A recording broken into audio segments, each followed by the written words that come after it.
If you're a fan of anime, you've either heard of or watched the show Sword Art Online. The controversial show has spawned a huge following in half a dozen video games, and the latest one, Sword Art Online Fatal Bullet, came out early February.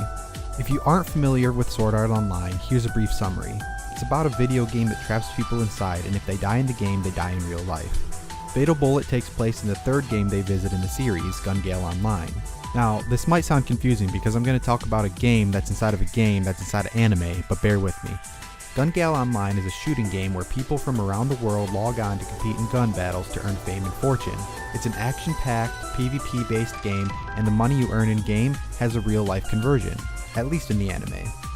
In Fatal Bullet, they take away basically all the cool stuff about GGO and give us a bare-bones, boring story with minimalist gameplay that was fun for a minute but shortly became a chore to play.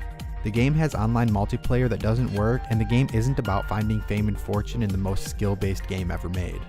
The game starts with a good 2 hours of horribly written exposition, and since the game doesn't have English voices, you have to read it all. Then the world opens up, you do a 15-minute mission, and you sit through even more exposition.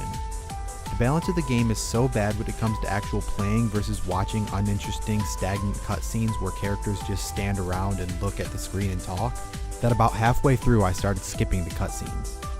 And even then the balance is messed up. Loading into the cutscene, skipping the cutscene, loading out of the cutscene, then loading into the zone would often take just as long, if not longer, than a mission itself. Even after reading the long and boring exposition, I honestly couldn't tell you what the story is actually about because it was forgettable. Luckily, it's not canon, so it doesn't matter in the grand scheme of things. Anyway, once you get past the dumb dialogue, you can actually play the game. At first I thought the gameplay was interesting. The first zone you go to isn't big, but it feels like a good size for what the game is. There were a few different types of enemies that all seemed relatively fun to fight, if not a little bullet spongy. Then I got to the second world and the terrain was different, but all the monsters were the exact same. Then the third world, and all the monsters were the same again. Then the fourth and fifth world, all with the same damn enemies. The lack of effort put into this world and the gameplay is embarrassing, and Bandai Namco should be ashamed. One thing I did like about the game is the way you can level up and customize your character. You can basically use any weapon you want whenever you want as long as you meet some simple stat requirements. You can also use up to 4 skills that turn your character into a tank, DPS, or support role.